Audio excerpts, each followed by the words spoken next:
2019. The time is 8:40 p.m. I'm going to get some gang stalking caught on camera for you this evening. I am presently in front of the Palm Beach State campus, just across the street from the Palm Beach County Library, and I'm going to be heading towards the downtown area in Palm Beach County, the downtown shopping center. Let's go.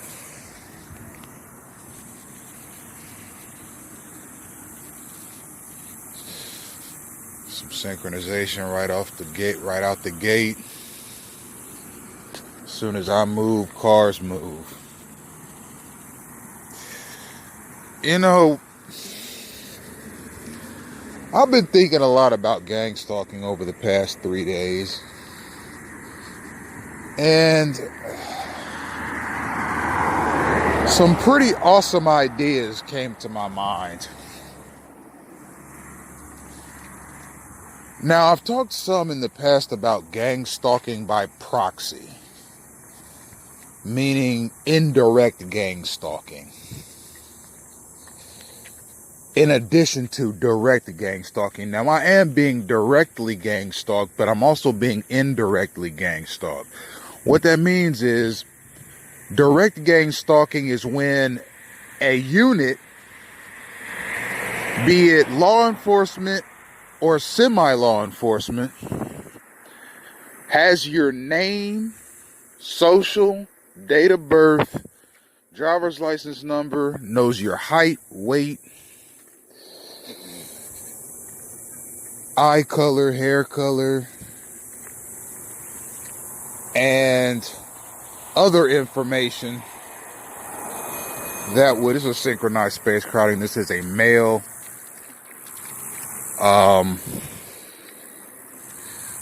guess it wasn't a male, that was a female. But when I'm walking and people ride up behind me on bikes, tinkling that little bell, it's generally a male that does it. That is the first time I've ever experienced that, and it was a female. So, I don't know. I guess women ride around with those bell bikes as well. Anyhow, back to what I was talking about previously. And that's synchronized space crowding, by the way. She just happened to be driving down the sidewalk as I'm walking in the midst of all this chaos. Anyhow,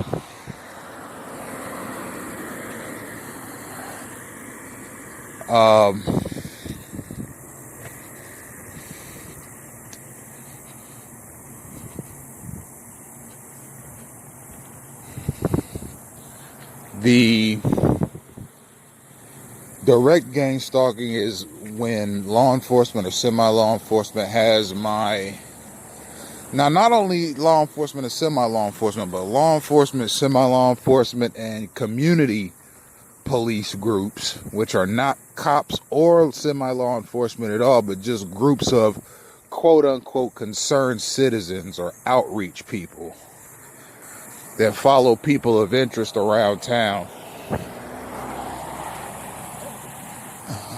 That's direct gang stalking. Indirect gang stalking is when a person does not know that they're stalking you, but their presence is used to stalk you. For example, let's say a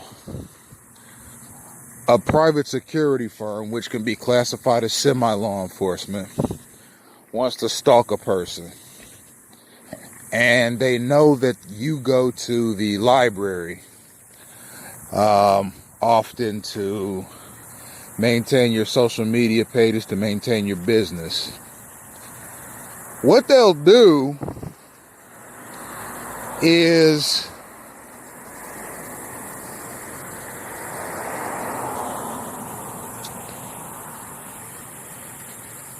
they'll send somebody after you. So take me, for example. I'm 6'5", about 230 pounds.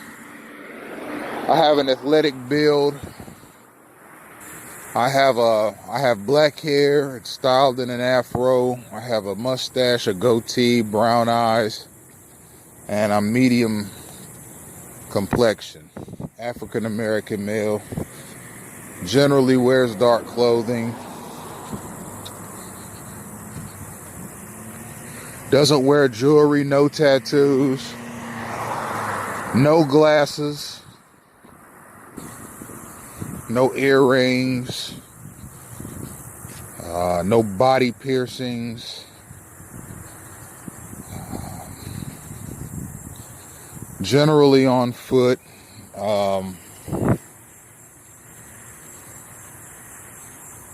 rides the metro bus from time to time, etc. Anyhow, if I were to go to a library and a private security firm were to try and stalk me indirectly, what they could do is they could send in units of gang stalkers into the library with these instructions.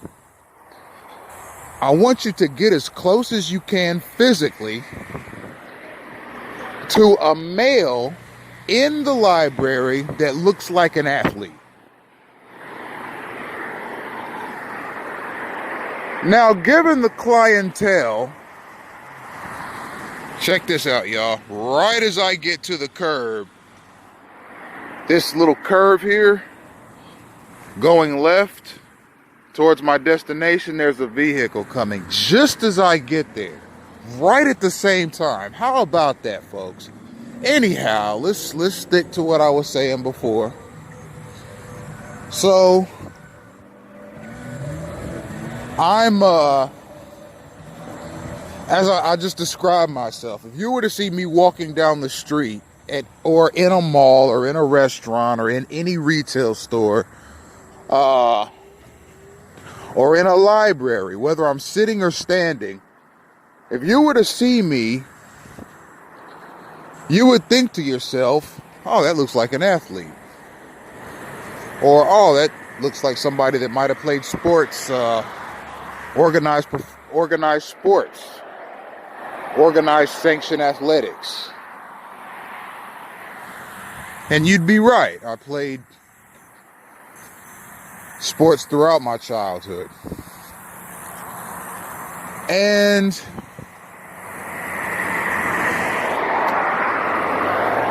now think of it. If units of gang stalkers are mobilized to go into the library and are instructed by either law enforcement or semi-law enforcement groups, which they obviously trust, as most Americans would. I mean, if a law enforcement or semi-law enforcement were to tell most Americans to go and walk off the Grand Canyon, they do it. I mean, it's unfortunate, but Americans just seem to have this blind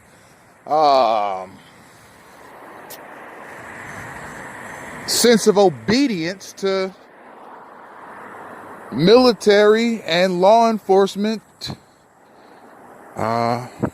officials.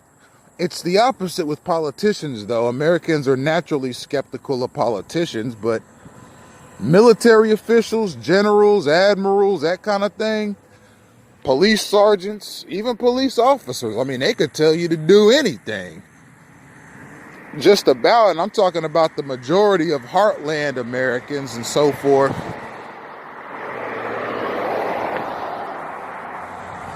Southerners and so forth. I imagine the attitude's a little different towards the law enforcement and military community on the East Coast, on the West Coast, and in any Democratic state. Because Democrats in Democratic states, especially in coastal areas, have more of a liberal ideology concerning law enforcement and the military that doesn't match up with heartland Americans and Southern Americans' idea of law enforcement and their role in society. Southerners, namely Bible Belt Americans and heartland Americans, which is just the center of America, that geographical region, have a God and country mentality and have a what some would call a flag waving mentality, uber patriotism, blind loyalty to a country, right, wrong, or anything, you know. So some of these types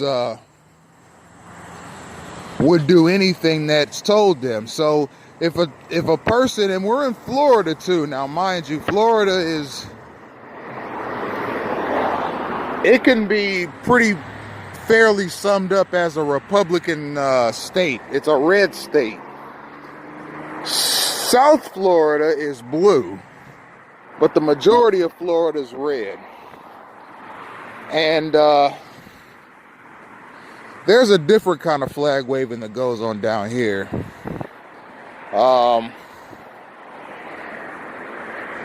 It's not exactly the kind of flag waving that goes on in Georgia or Mississippi or Alabama or Tennessee, or even the kind of flag waving that goes on in Oklahoma or Kansas or Nebraska. Flag waving that goes on down here is a little wild. It's a different sort. Okay, it's a vigilante flag waving. And Florida is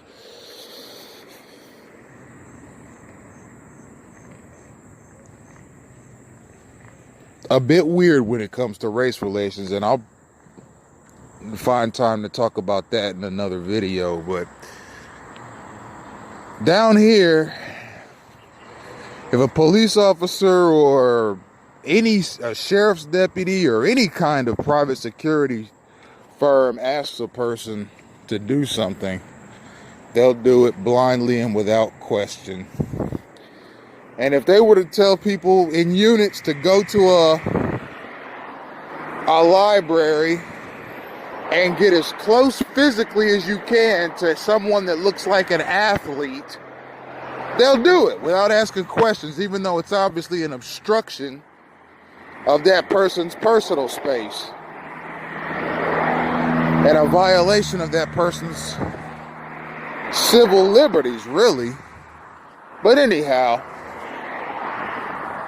that's indirect gang stalking.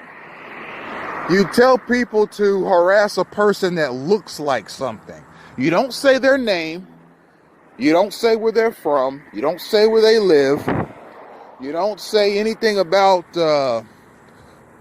what you think that person's moral character is. You just tell people, hey, when you go to that library, I want you to get as close physically as you can without touching anyone that looks like an athlete.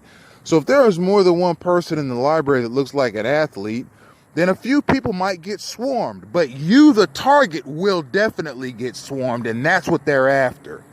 They could care less about the other people who get swarmed, just as long as you, the target, get swarmed. Now, let's say that the target is a very skinny bookworm that wears glasses and walks around wearing tweed shirts or tweed sweaters and khakis and looks like the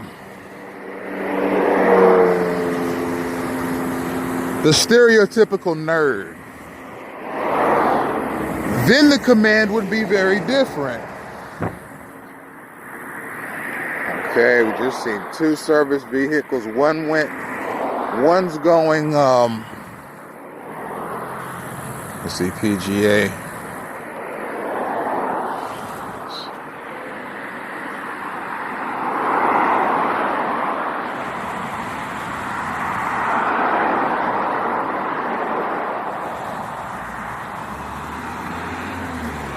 Okay, one was going west, one was going east. The bus was going west and the trolley and the connector was going east. It's difficult to see in this with this view, but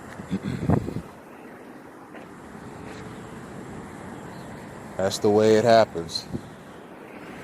So with indirect, you know, and I'm going to get those punks on camera every time, especially the ones that have the tailpipes off to the side, because all they're doing is blowing exhaust fumes in my face. A lot of those pickup trucks and quite a few of the white vans that turn those corners right as I'm getting to the sidewalk, they have exhaust pipes that are in an L shape but out to the side, to where the exhaust fumes will blow directly at whoever is on the side of that vehicle as opposed to the back. Most vehicles have the exhaust pipes protruding out of the back of the vehicle, but a lot of these new pickup trucks and a lot of these white vans, 8-passenger vans, 10-passenger vans, they have the exhaust pipes on the side of the vehicle, and the pipes are protruding out of the side of the vehicle as opposed to protruding out of the back of the vehicle. And when they turn that corner like that, that exhaust pipe is aimed right at whoever is on the corner, and it blows exhaust fumes right in your face. And that's the kind of chumpish, the kind of chumpish, punk, sleazy, weaselly, cowardly garbage that these gang stalkers like to pull. They like to do stuff like that to people while they're on foot and your stalkers are riding around in 2-ton automobiles. And after they pull that crap, then they drive off into the night and you never see or hear from those punks again. That's the kind of trash they pull out here. Check out some of my Bell Harbor, Florida gang stalking in action videos. The ones that are set at the Starbucks in Bell Harbor. You'll see some of the stuff those punks do with the exhaust fumes out in those videos. And then they drive off into the night. It's just punk stuff. Anyhow, 7 minutes of recording time left. I'm almost to the downtown shopping plaza, where I'll likely rest and maintain my social media further.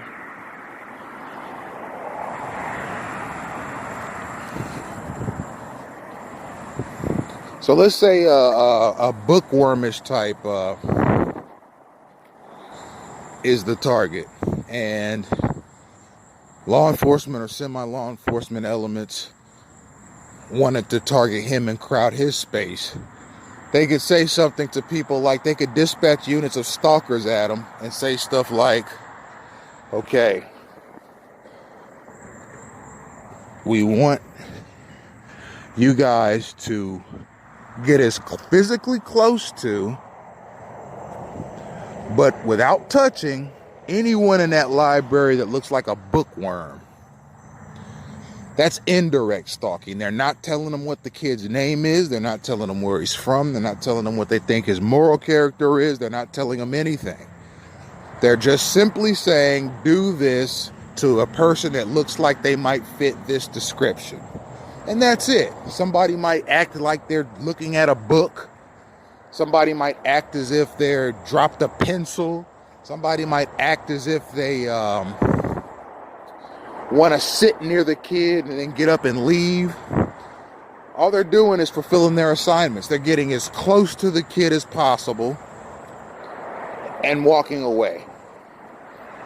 It's really, it's criminally annoying psychological abuse and crowd and space crowding that's going on here. And it's a shame that stuff like this is facilitated in the United States, and it has to be legislated away, because this has obviously got roots in Department of Homeland Security, DEA, ATF, U.S. Marshal, local sheriff department, local private security firm, bail bondsmen, mind games.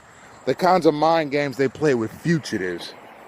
A person can just be thrust into one of these gang stalking campaigns on a whim. All you have to do is make the wrong enemy or fit a number of other criteria that they use to find people fit to be put in a gang stalking campaign right here in America. I'm telling you this right now. I don't ever want anybody to approach me or come to me and say that America is the land of the free or the home of the brave, because it is not. Stuff like gang stalking makes me want to go all the way back to the founding of America, where pilgrims came over here and basically scalped all the Indians, gave them syphilis, and basically exterminated that group. Then used African slaves as free laborers, beat and killed a lot of them. Then after the Africans were free, then we started seeing Jim Crow years later, institutional racism, police brutality, the denial of civil rights to blacks. Okay, then you started seeing programs like COINTELPRO and MK Ultra. Then you started seeing various governmental racist policies go into place. The failure to fund black schools and stuff, black public schools and stuff like that. Basically ensuring from the time a black kid goes to school that he's going to fail in life. Then you started seeing the unjust incarceration of blacks. And I think even today, 7% of the population, which is black males, make up 60% of the prison population. That's a program, ladies and gentlemen. You know why it's a program? Because there are a lot of private prisons in this country that benefit daily based on the number of prisoners. You got black men that are being overcharged for crimes. They're getting hit with trumped up charges, so they'll get maximum sentences in these private prisons that get something like $200 a day per inmate, courtesy of the taxpayer. You got that long line of history against black males. Now you got them in gang stalking. Don't talk to me about freedom in this country. Just get these punks off me. That's all I'm saying. And if you don't do it, I'm going to do it. How am I going to do it? I'm going to keep recording them. If I don't have the constitutional right to be free of this foolishness, I'm going to videotape myself out of it. And I know I'm being listened to right now. I know I'm being surveilled right now. I know I'm being bugged right now. Well, if you're bugging me, if you're watching me, let me talk to you. I think you're a sniveling coward. I think you're a waste of taxpayer money.